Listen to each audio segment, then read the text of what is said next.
அப்படி பார்த்துட்டு இருக்க தப்பு இல்ல. அல்லாஹ்வுடைய ரசூலை சொல்றாங்க 2 கூலி இருக்குங்கிறாங்க. 2 கூலி இருக்குறாங்க நோம்பாளிக்கு. ஒரு கூலி என்ன தெரியுமா? நோம்பு திறக்கிற நேரம். அதுங்கிறாங்க தப்பு இல்லை. ஆனால் நோம்பு நேரத்தில் தான் அதிகமாக உண்ணுகிறோம். உண்ணாமலே இல்லை, பருகாமலே இல்லை, நேரத்தை மாற்றி அதிகமா சாப்பிடும், அதிகமா உண்ணுறோம். இதெல்லாம் பிரச்சனை. இங்க அந்த நேரத்தில் அவனுக்கு கட்டுப்பட்டு இருக்கின்றன. வேற எவனுடைய சாப்பாடையாவது புடிங்கி திம்பமா? என்னுடைய சாப்பாடையே, எனக்கு சொந்தமான உணவையே அல்லாஹ் சொல்லிவிட்டான் என்பதற்காக கட்டுப்படுத்தக்கூடிய நான் வேற யாருடைய சாப்பாடையாவது அபகரிப்பமா, யாருடைய நிலத்தையாவது அபகரிப்பமா, மற்றவருடைய பொருளை அபகரிப்பமா, வேட்டானுடைய பொருளை ஏதாவது தூக்கி சாப்பிடுவோமானா சாப்பிட மாட்டோம், சாப்பிடக்கூடாது. அந்த இறையச்சத்தை தான் நல்லா ஏற்படுத்த விரும்பும். இப்ப என்ன கேள்வி? இந்த கேள்வி கேட்கணும்னா இந்த ஒரு வருஷத்துல அப்படி ஏதாவது நடந்திருக்குதா அப்படின்னு அப்படியே போட்டுக்கிட்டே வாங்க. ஒவ்வொரு திக்கா அடிச்சுட்டு வாங்க. நம்ம இப்படிலாம் செய்யாம இருந்தோமா, அப்படி செய்யாம இருந்தீங்கன்னா அந்த போற வருஷத்தை ஏற்படுத்தின நோம்பு இறையச்சத்தை ஏற்படுத்தி இருக்குது. உங்களுக்கு சொந்தமான மனைவி அவளோடைய அந்த 14 மணி நேரம் கூடாம இருப்போம்னா வேற எவரையாவது ஏறெடுத்து பார்ப்போமா? வேற எவரையாவது உள்ளத்தால நினைப்போமா? வேற யார்த்தையாவது தவறான ஒரு மற்ற நாட்களை வைப்போமா? வைக்க கூடாது என்பதற்கு பயிற்சி தான் இந்த நோம்பு. இப்ப விபச்சாரம் என்பதனுடைய லெவல் கூட இப்ப மாறி போயிட்டு இருக்கு. என்ன மாறி போயிட்டு இருக்குன்னா பேசினா குத்தம் இல்லைங்கிற அளவுக்கு போயிட்டு இருக்கு. அல்லாஹ் காப்பாத்து. இந்த செல்போன் வந்ததுக்கு அப்புறம் இந்த தனிமையில மட்டும்தானே அல்லாஹ் சந்திக்க கூடாதுன்னு சொல்றான், அல்லாஹ்வுடைய ரசூல் சந்திக்க கூடாதுன்னு சொல்றாங்க. ஒரு ஆணும் ஒரு பெண்ணும் தனிமையில் சந்தித்தா சைத்தான் இருக்கலாம், அல்லாஹ்வுடைய ரசூல் சொல்றாங்க. தனிமையில தானே சந்திக்க கூடாது. நாங்க தனிமையில சந்திக்கிறது இல்லையே.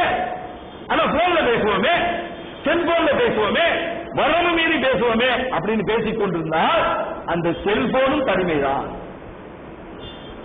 அந்த செல்போனும் தனிமைதான். வரவு மீறி தான் பேசுகிறோம். அப்படி என்றால் அதுவும் ஒரு வகையிலே விபச்சாரம் தான். அதெல்லாம் கொண்டு போய் விடும். அப்ப எதிலிருந்தெல்லாம் தடுக்கப்பட்டிருக்கிறோமா என்பதை நாம் ஆராய்ந்து பார்த்தோம் என்றால் நாம் இதிலிருந்தெல்லாம் தடுக்கப்பட்டிருக்கிறோமா? தடுக்கப்பட்டிருந்தால் அந்த சென்ற வருட நோம்பில நாம் பயிற்சி வைத்திருக்கிறோம். அந்த நோம்பு நமக்கு சார்ஜ் ஏற்றி இருக்குது, ஃபுல் சார்ஜ் கொடுத்திருக்குது. அந்த இறையச்ச உண்மையிலேயே பெற்று இருக்கிறோம். அதுக்காகத்தான் நோம்புகிறாங்க. இறையச்சத்துக்காகத்தான் நோம்பு சொல்லிட்டு தொடர்ந்து சொல்லுகிறார். கணக்கிடப்பட்ட சில தலங்களில் அது நிறைவேற்றப்பட வேண்டியதாகும். கணக்கிடப்பட்ட தினம் நோம்பு மாசம் தான். இந்த மாசத்துல மட்டும் தான் நோம்பு நோக்கணும். இடியாக்கப்பட்ட மாசம் இது. கணக்கிடப்பட்ட அந்த 29-30 நாட்களோ கணக்கிடப்பட்டுதான் இருக்கணும். நீங்கள் நோயாளிகளாகவோ பயணத்திலோ இருந்தால், நோய்வாய்ப்பட்டிருக்கீங்க, பயணத்தில் இருக்கீங்க, அந்த நேரத்தில் நீங்க இருந்தா அந்த நாட்களை கணக்கிட்டு வேற நாட்களை நோட்டுக் கொள்ளுங்கள். அங்க நாட்களை கணக்கிட்டு வேற நாட்களை நோட்டுக் கொள்ளுங்கள். முதுமையோ அல்லது நிரந்தர நோயோ இருந்தால், அல்லாஹ் சொல்ல வரான் பாருங்க, நிரந்தரமா நோய் இருக்குது, நிரந்தரமா ஒண்ணுமே செய்ய முடியல. நிரந்தரமான நோய்ங்கிறது ரொம்ப மிக முக்கியமா ஒரு நோயை பார்க்க வேண்டியது இருக்கு. ஒரே நோய் மட்டும் அந்த பிரச்சனைக்குரியது. என்ன நோய்னு பாத்தீங்கன்னா இந்த சக்கரை நோய். இந்த சக்கரை நோயில சக்கரை அளவு குறைஞ்சிருச்சுன்னா அது கொண்டு போய் மயக்கத்தில் கொண்டு போய் விட்டுரும். சாப்பாடு இல்லாம இருக்கிறது சக்கரை நோய்க்கு பெரிய எது. அது சக்கரை நோயின்னு சொல்லக்கூடாதுங்கிறாங்க. இப்ப என்ன சொல்றா, சக்கரை நோய் அல்லது அந்த அந்த அந்த அந்த வியாதி என்பதே ஒரு மூலம். ஒரு சுரப்பி சுரக்காம போயிடுது, அந்த இன்சுலின் சுரப்பி சுரக்காம போகுது. அதனாலதான் பிரச்சனைங்கிறான். ஆனா நான் உண்மையிலே பார்த்தேன், என்னுடைய வாழ்நாள்ல பார்த்தேன்னா அப்படி ஒண்ணும் தெரியல. அந்த நாட்கள் என்னமோ ராகத்தா இருக்கு, சுகர் தான் கண்ட்ரோல் ஆன மாதிரி தெரியுது. முடியல, வைக்கவே முடியல என்ற நிலைமைக்கு ஆளாக்கப்படுவீர்கள் என்றால் ஒரு ஏழைக்கு உணவளித்து விடுங்கள். என்ன பரிகாரம்? ஒரு ஏழைக்கு உணவளிக்கிறது பரிகாரம். இந்த நோயாளிகள் அதுக்காக நோயிங்க வைக்க முடியாத நோயா இருக்கணும். அல்லாஹ் அதிலேயே கடைசியில சொல்றான், இதெல்லாம் நான் கொடுத்திருக்கக்கூடிய அளவு கொடுப்பா. ஆனா நோன்பு நோற்பதனுடைய சிறப்பை நீங்க அறிந்திருந்தால் நீங்க நோன்பு நோற்பதே சிறந்தது. அல்லாஹ் தஆலா இது எல்லாம் சூரத்துல் பக்ராவுல 83, 84, 85, 86 லைனா சொல்லிட்டு போனான். அப்ப இந்த அந்த நோன்பை நோற்பது என்பது அந்த நோயாளிகளாக, நிரந்தர நோயாளிகளாக யார் இருக்கிறார்களோ அவர்களுக்கு மட்டும் விதிவிலக்கு இருக்குது. முடியல அப்படின்னா நீங்க ஒரு நாளைக்கு ஒரு ஏழையை கணக்கிட்டு, ஒரு நாளைக்கு ஒரு ஏழை கணக்கிட்டு 30 நாளா, 30 நாளைக்கு 30 ஏழைக்கு உணவளித்து விடுங்கள். அதுதான் பரிகாரம் என்று சொல்லப்படுகிறார். அப்புறம் அல்லாஹ் அடுத்து ரொம்ப மிக முக்கியமான ஒரு விஷயத்தை சொல்றான். இந்த மாசம், இந்த நோன்பு மாசம், இந்த மாசம் சிறப்புக்குரியது. ஏன் தெரியுமா?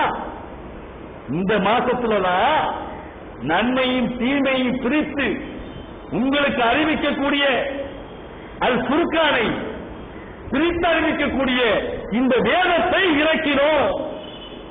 இந்த மாசத்துல தான் அல்லாஹ் இருக்கான். இந்த மாசத்துடைய சிறப்பே தான். இந்த மாசத்துல தான் அல்லாஹ் தஆலா திருமறை குர்ஆனை இறக்கி இருக்கிறான். அல்லாஹ் சொல்றான் பாருங்க, 286 சொல்றான், ரமலான் மாதம் எத்தகையது என்றால் அதில் தான் மனிதர்களுக்கு வழிகாட்டியாகும், நேர்வழியை தெளிவுபடுத்தக்கூடியதாகும், சத்தியத்தையும் அசத்தியத்தையும் பிரித்தறிவிக்கக்கூடியதாகவும் உள்ள அல் குர்ஆன் இறக்கி அருளப்பட்டது. அல்லாஹ் சொல்லி காமிக்க, இதை குர்ஆன் இறக்கி அருளப்பட்டதுனால் இது மிகப்பெரிய சிறப்புக்குரியதா இருக்கு. இந்த மாசத்துல அல்லாஹ் மிகப்பெரிய நேர்வழிகாட்டியை நமக்கு தந்திருக்கிறான். ஆனா இந்த மாசத்துல அந்த வழிகாட்டுதலை பெற்றிருக்கிறோமா? அந்த குர்ஆனை பெற்றிருக்கிறோமா?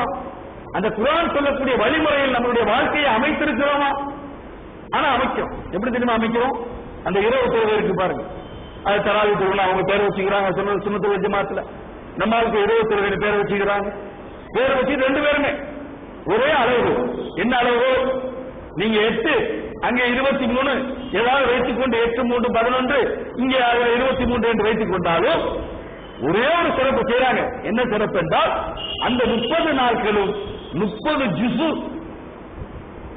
குர்ஆனுடைய 114 அத்தியாயங்களும் ஓதி தொழு வைக்கணும். அல்லாஹ் இதையா சிறப்புன்னா? இதற்காக அந்த திருமறை குர்ஆன் அருளப்பட்டது. நீங்க தொழுகையில மட்டும் ஓதுறதுக்கு மட்டும் அருளப்பட்டு இருந்தால் அல்லாஹ் இதை சொல்லவே தேவையில்லையே. இது பிரித்து அறிவிக்க வந்ததுன்னு அல்லாஹ் சொல்ல தேவையில்லையே. குர்ஆன் என்றாலும் பிரித்து அறிவித்தல் தானே. அது பிரித்து அறிவித்தல் என்பதை சொல்ல தேவையில்லையே. நன்மை தீமை 2ஐ பிரித்து அறிவிக்கணும் இந்த வேதம்.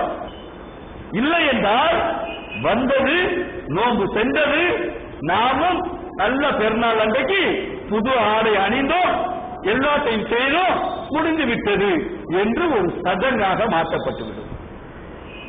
எதை நோன்பு ஏற்படுத்த வேண்டுமோ அதை ஏற்படுத்தாது. அப்படி ஏற்படுத்தலன்னா சர்வநாசம். அதனால என்ன நன்மையும் இல்லை. அதான் அல்லாஹ்வுடைய ரசூல் அவர்கள் சொல்கிறார்கள், நீங்க உண்ணாம பருகாம இருப்பதுனால அல்லாஹ்வுக்கு எந்த நன்மையும் இல்லை. நீங்கள் அந்த நோம்பு நேரத்தில் புறம் பேசாதீங்க, பொய் சொல்லாதீங்க, பிறத்த சண்டைக்கு போகாதீங்க, பிரச்சனை பண்ணாதீங்க. இது அத்தனையும் சொல்லப்படுகிறது. அத்தனையும் சொல்லப்படுது. சொல்லப்பட்ட அளவுக்கு அந்த மாசத்துல நாம் நடந்து கொள்கிறோமா? வருகின்ற இந்த மாதம் சிறப்புக்குரியதாக நம்ம ஆக்க நினைச்சோம்னா முழுமையாக பயன்படுத்து. அந்த 30 நாளையும் அந்த திருமறை குர்ஆனை புரிந்து கொள்வதற்காக, அறிந்து கொள்வதற்காக பயன்படுத்துங்க.